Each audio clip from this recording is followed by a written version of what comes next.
Donc, en fait, c'est simple. On travaille avec les Sœurs Labec depuis le 2009. En fait, elles sont amies avec Madonna. Et donc, Madonna est venue en vacances chez elle ici sur la côte basque.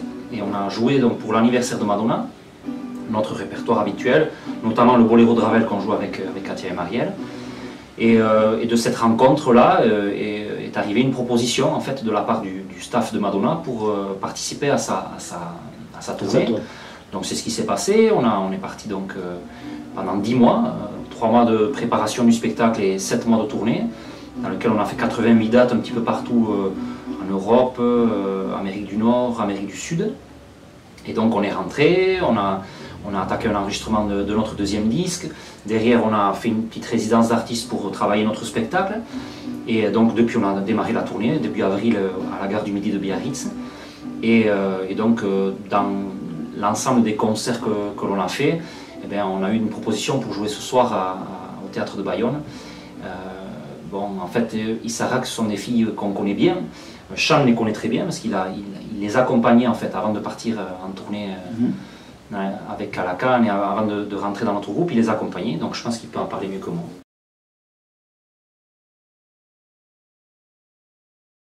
Mais déjà les filles nous avaient appelé plusieurs fois pour d'autres propositions les 2 dernières années auxquelles on ne pouvait pas répondre favorablement. Donc quand ils nous ont dit ouais, on va faire un concert au Théâtre de Bayonne pour 10 ans, donc évidemment qu'on va venir pour les soutenir. C'est des filles que j'ai accompagnées, comme a dit Thierry, pendant 3 ans. Et tout comme nous, on propose une certaine, on va dire un certain point de vue de la musique de chez nous. Elles ont leur façon de le faire. Et donc du coup, pour ce qu'on proposera ce soir, ce sera quelque chose qui va rester tout de même autour vraiment de la voix. C'est que la chanteuse et nous, on n'est pas vraiment l'habitude de jouer avec des instruments. Donc ça sera beaucoup de chants, ce sera 2 chants a cappella. Un, ça sera Neshka Shogadoa. Et l'autre sera une version du chant qu'on nous réclame souvent, qui s'appelle Cantus. On s'est permis de faire juste des petites harmonisations. Voilà. On s'est forcément demandé, tiens, toi, qu'est-ce qui te ferait plaisir d'interpréter de notre répertoire, etc. Donc il y a eu un échange, il y a vraiment une proposition de notre part, une proposition de leur part, et on a travaillé ensemble lors de répétitions. Et voilà, et nous on est très satisfaits du résultat. On avait un peu peur au début parce qu'on a l'habitude vraiment de chanter que à 3 mecs, quoi, à 3 gars. Et finalement, ça se marie très bien, je trouve, les 4 filles et 3 garçons. Donc, il me tarde de les donner ce soir.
Mais là, on part la semaine prochaine, on commence à partir un petit peu en dehors de nos frontières. Jusqu'à présent, on a joué beaucoup au Pays Basque.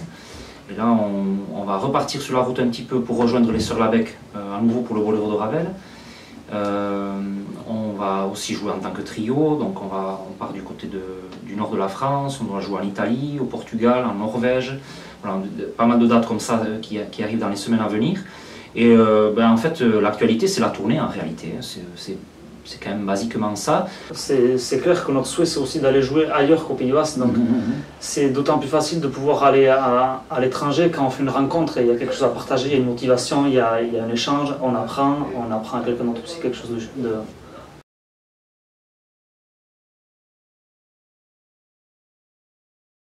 On est devenus un peu les ambassadeurs du Pays Basque et donc sans en avoir vraiment comment dire, on s'en donne pas le rôle, mais force est de constater que voilà, quand on va à l'extérieur, on parle de nous, et donc parler de nous, c'est parler du Pays Basque parce que on vit ça, on joue des instruments qui sont assez anciens, assez rudimentaires, ils ont une histoire, on la raconte. Les chants qu'on a choisis sont des chants assez anciens aussi, il y a des chants du XVIe siècle, du XVIIe siècle, du XVIIIe, et c'est des chants qui portent en eux quand même une vraie histoire, qui sont arrivés jusqu'à nous par l'oralité, et donc forcément on les transmet, quoi, parce que bien entendu les gens ne comprennent pas ce qu'on dit, donc on prend le temps de faire le pont avec la culture qui nous reçoit.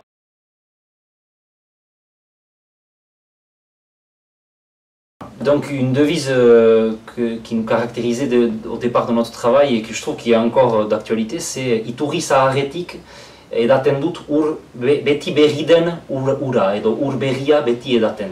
Ça signifie je bois à la vieille fontaine une eau sans cesse renouvelée. Voilà. Et c'est vrai que ça résume assez bien le travail qu'on fait. On boit à la vieille fontaine, on on ramène des vieux chants, on les amène aujourd'hui.